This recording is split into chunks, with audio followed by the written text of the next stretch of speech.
Bonsoir et bienvenue sur TATV Africa Today. Il est 20 h à Conakry et c'est l'heure du journal. Le Haut Commissariat des Nations Unies aux droits de l'homme a célébré ce samedi la journée internationale dédiée aux droits humains. Le thème retenu cette année est « Défendez les droits de quelqu'un » aujourd'hui. Une occasion pour les activistes des droits de l'homme d'attirer l'attention des institutions et des pouvoirs publics sur les violences et injustices dont sont victimes de nombreuses personnes. Omar Sow signe ce reportage. Suivez.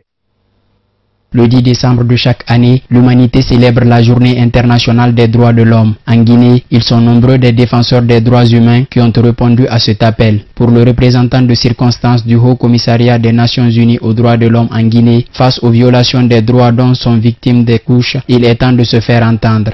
Quand nous voyons quelqu'un être maltraité et apeuré, nous pouvons agir pour faire respecter ses droits. Lorsqu'une personne vulnérable est victime d'intimidation, nous pouvons intervenir. Partout où il y a de la discrimination et de l'exploitation, nous pouvons nous exprimer. Faire savoir que nous nous opposons à cela et chercher à mettre un terme. En Guinée, cette journée des droits humains intervient dans un contexte particulier avec quelques faits marquants dont l'adoption et la promulgation des textes révisés portant sur le code pénal et celui de la procédure pénale, mais aussi la semaine nationale de la citoyenneté et de la paix. Raison de plus pour les organisations de défense des droits de l'homme de faire face à certaines préoccupations. Nous sommes également préoccupés par certaines situations dont premièrement, la lenteur qui caractérise le processus de réconciliation nationale et de lutte contre l'impunité, en particulier s'agissant de la procédure dans le dossier du 28 septembre 2009. Les victimes attendent déjà depuis plus de 7 ans que justice leur soit rendue. Deuxièmement, le retard pris par l'adoption par l'Assemblée nationale du projet de code civil qui contient des avancées importantes en matière de protection des droits de l'homme et en particulier les droits des femmes. L'Institution nationale indépendante des droits humains a salué le courage et les efforts des organisations de défense des droits humains qui prennent des risques physiques en s'opposant au pouvoir d'État dans la dénonciation des violations des droits. Boubacar Yassine Diallo a par ailleurs encouragé les réformes engagées dans le secteur de la défense, la sécurité et la justice. J'ai vu la lucidité avec laquelle et parfois la perspicacité avec laquelle, parfois dans un contexte hostile, le ministre d'État, ministre de la Justice, a travaillé d'arrache-pied à mettre notre code de procédure pénale et notre code pénal au bout du jour, en l'adaptant aux réalités guinéennes.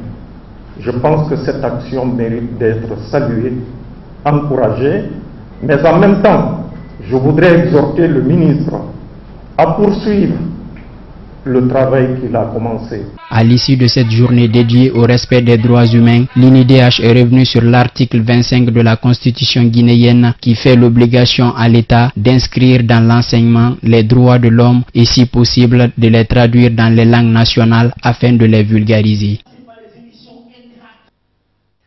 Pour le ministre d'État de la Justice, Garde des Sceaux, il est important que cette problématique des droits de l'homme soit saisie par chaque Guinéen. Suivez.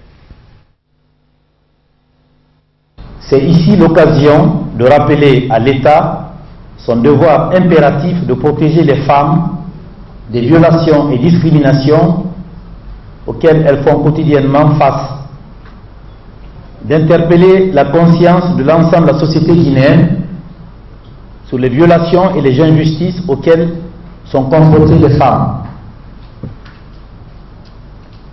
C'est également le lieu ici de rappeler le cas particulièrement odieux, insupportable, des viols de jeunes filles,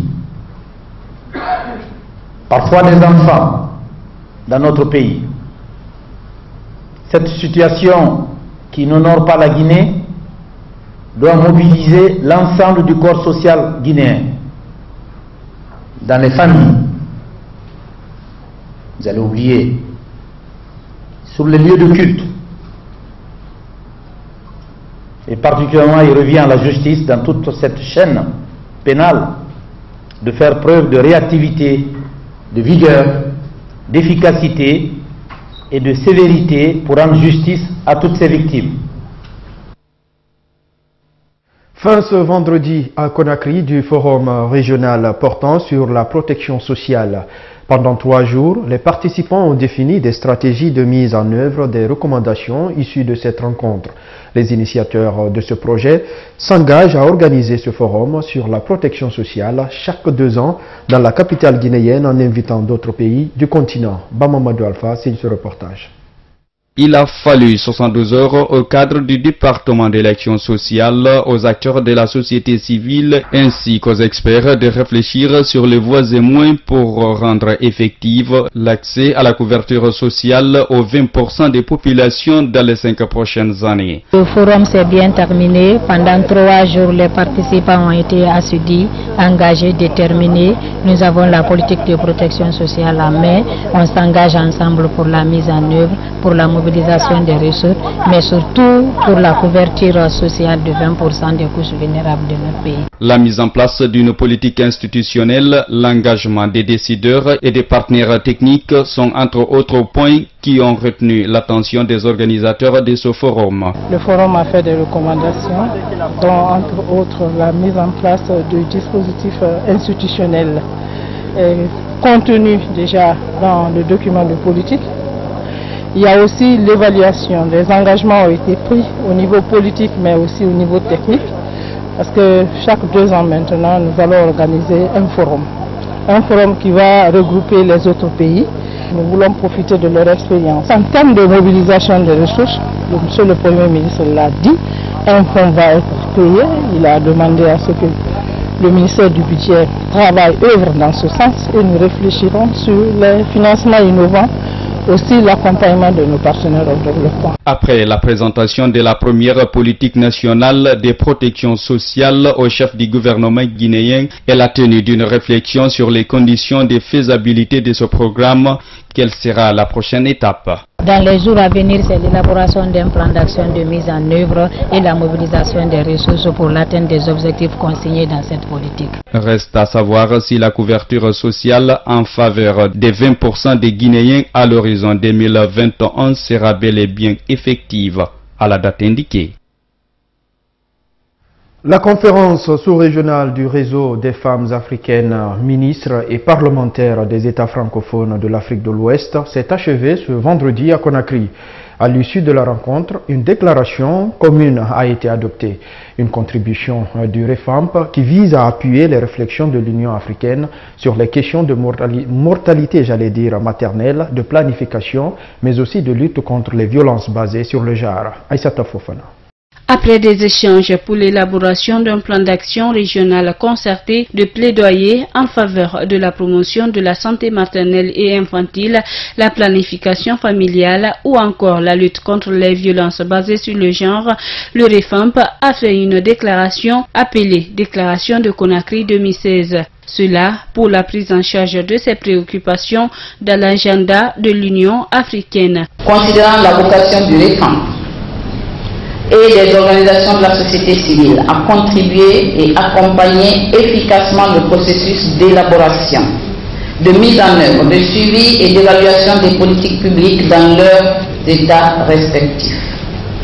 Nous nous engageons à entreprendre sous l'égide de la coordination sous-régionale des REFAMP une campagne de partage et de diffusion de la déclaration de Conakry 2016, un plaidoyer soutenu par un dialogue politique en vue de l'adoption au sommet de l'UA de 2017 de la présente déclaration de Conakry comme contribution à la prise en charge d'enjeux et de problèmes identifiés dans les domaines de la santé maternelle et des violences basées sur le genre liées à la capture du dividende démographique. Mais pour mieux rendre effective cette contribution, le représentant de l'UNFPA en Guinée, partenaire privilégié du REFAMP, exhorte la structure à plus d'efforts.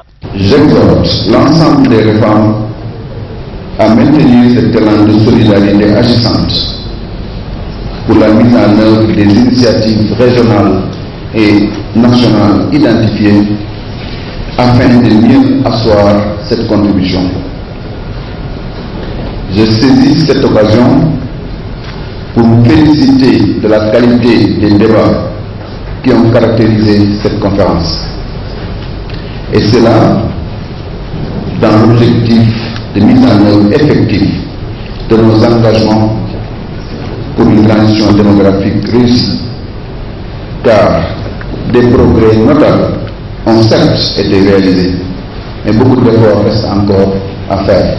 Pour le ministre, porte-parole du gouvernement, la déclaration de Conakry permettrait aux autorités des États africains d'avoir une visibilité sur ces problématiques. Qui parle de ces trois sujets parle tout simplement du développement durable et des bases qui feront que nous, gouvernements, nous serons enfin en phase avec nos objectifs de développement et notre politique en général.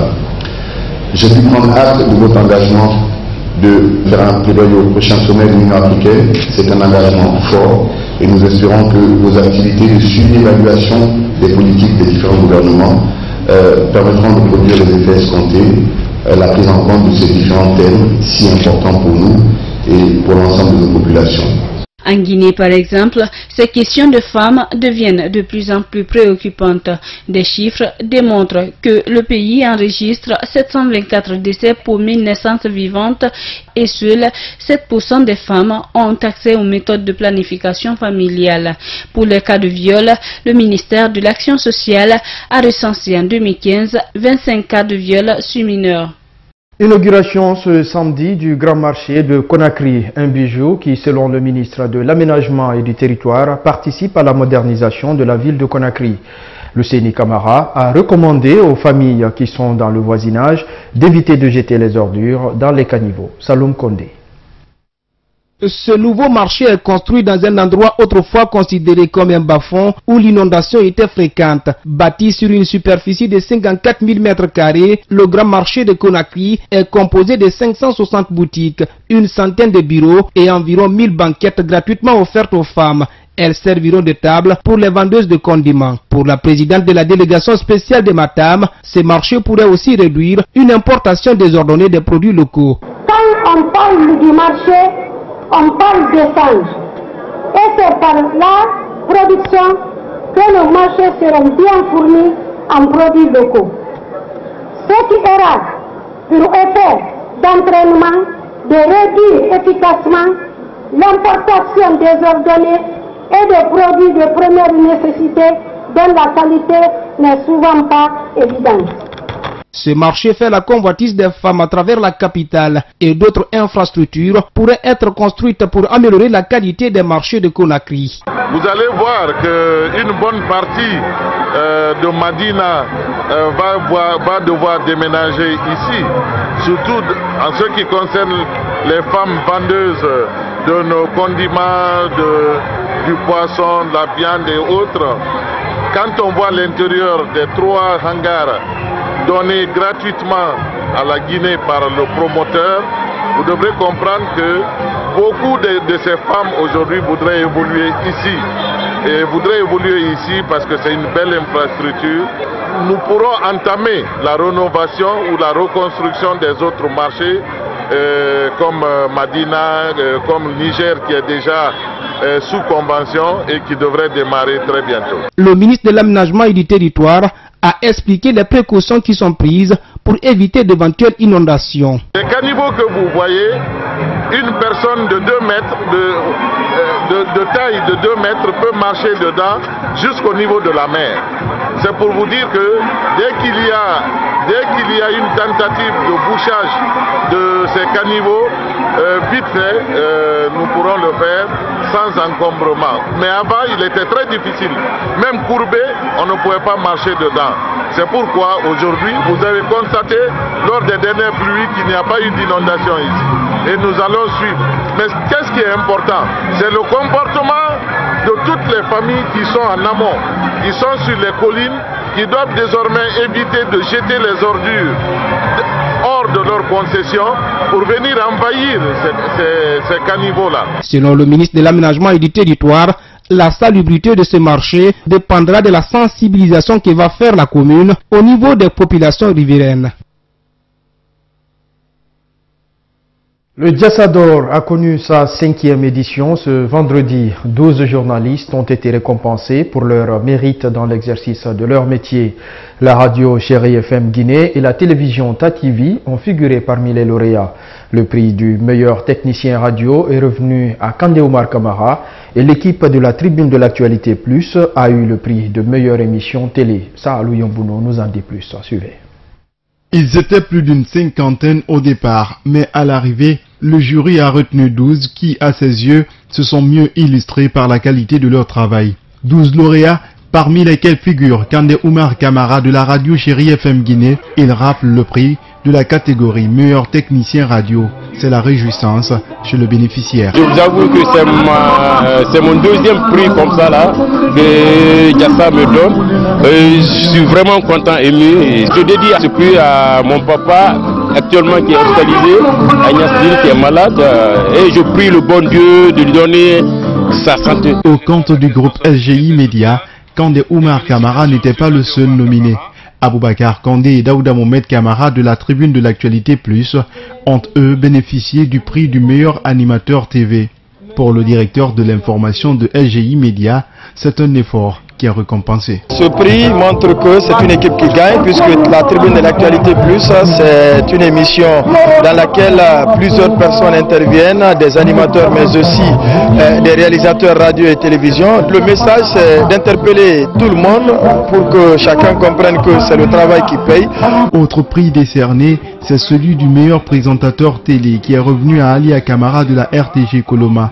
Mabin Tilay de la même structure est reparti avec le prix du meilleur reporter télé. Celui de la radio a été décerné à Abdul Karim Bari de la RTG Boulbinet. La radio Lynx FM a été sacrée meilleure radio en 2016 selon le Diassa et Lamine Guirassi obtient le prix du meilleur manager média. Après une année de retard, le prix du grand reporter lancé par l'association Médias Intégrés de Guinée sur l'eau et la santé a été décerné à 6 journalistes de l'audiovisuel et de la presse écrite. Cette remise intervient à l'occasion de la célébration de la Journée internationale de lutte contre la corruption, qui est une des priorités de l'AMIG.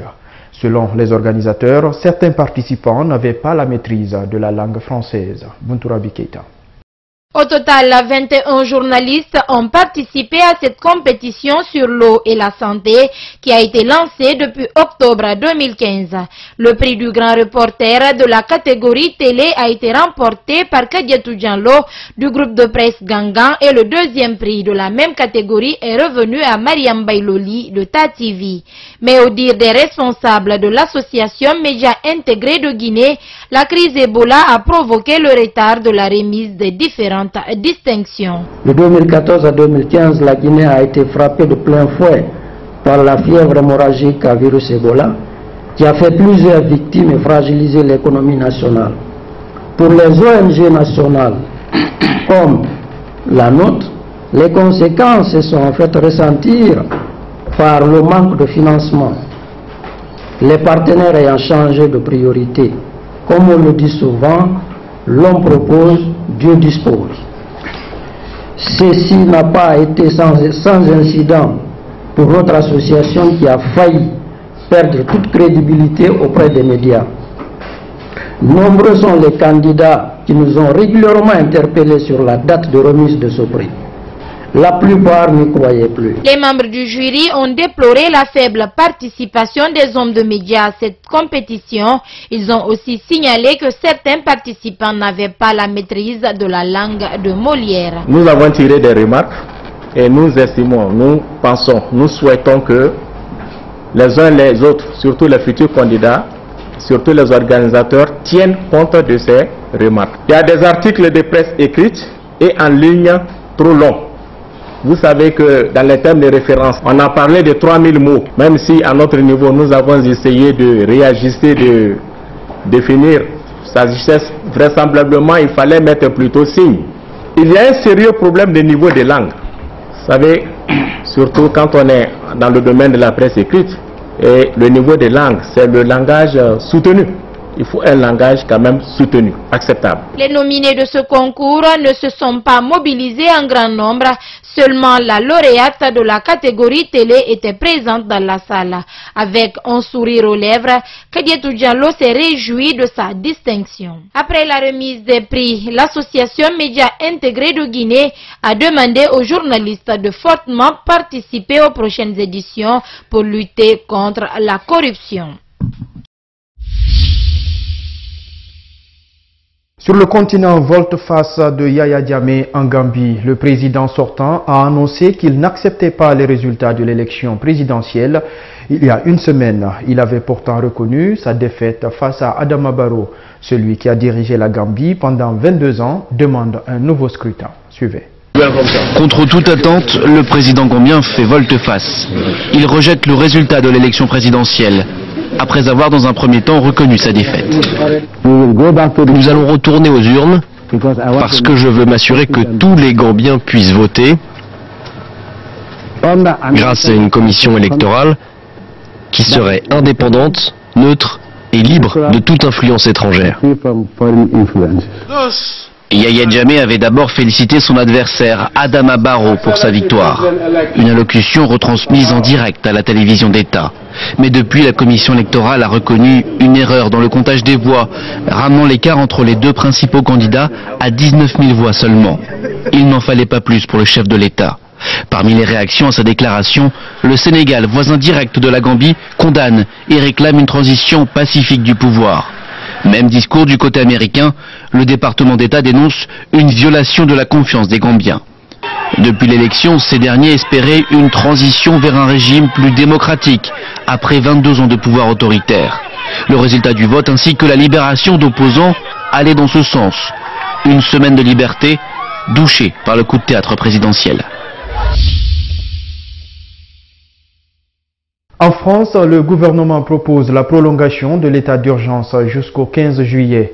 Il s'agit de couvrir l'élection présidentielle et les législatives. Le projet de loi a été présenté au Conseil des ministres ce matin. L'état d'urgence a déjà été prolongé 4 fois.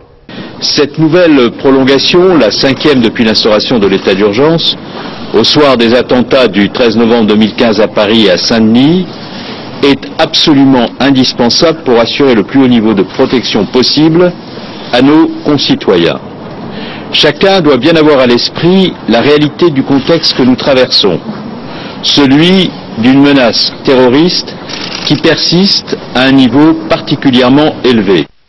Ces mesures ne se substituent pas au droit commun, elles le complètent dans un contexte de menace particulière. J'ajoute, comme nous l'avons déjà dit à plusieurs reprises, que l'état d'urgence n'a pas vocation à être permanent, il est un levier de notre état de droit, lié à la notion de péril imminent qui continue d'être caractérisée.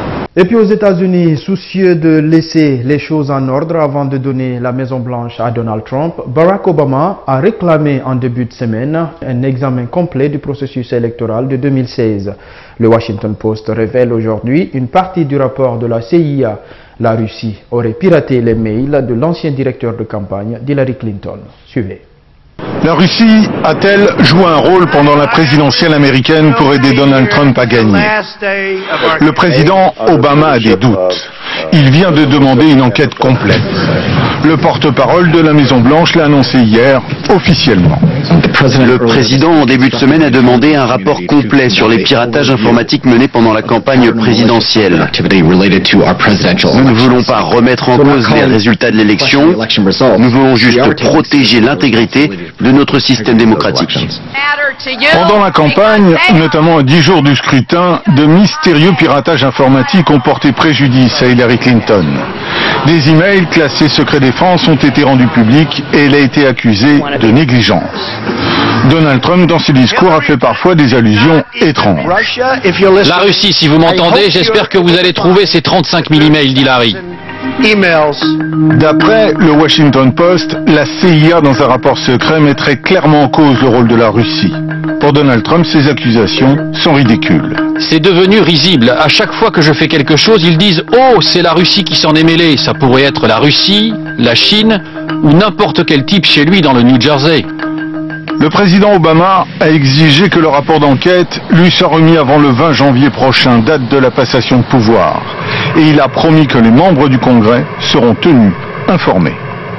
Et puis pour terminer, au Venezuela, le gouvernement a demandé à l'armée de forcer 200 magasins à baisser leurs prix en vue des fêtes de Noël. Une manière de redonner le moral à sa population, une opération qui pourrait également redorer l'image du président contesté Nicolás Maduro. Suivez. Le rideau de ce magasin n'est pas encore levé, mais le rabais de 30% affiché sur la devanture séduit ses clients. Nombreux sont ceux qui attendent l'ouverture pour faire leurs achats de Noël.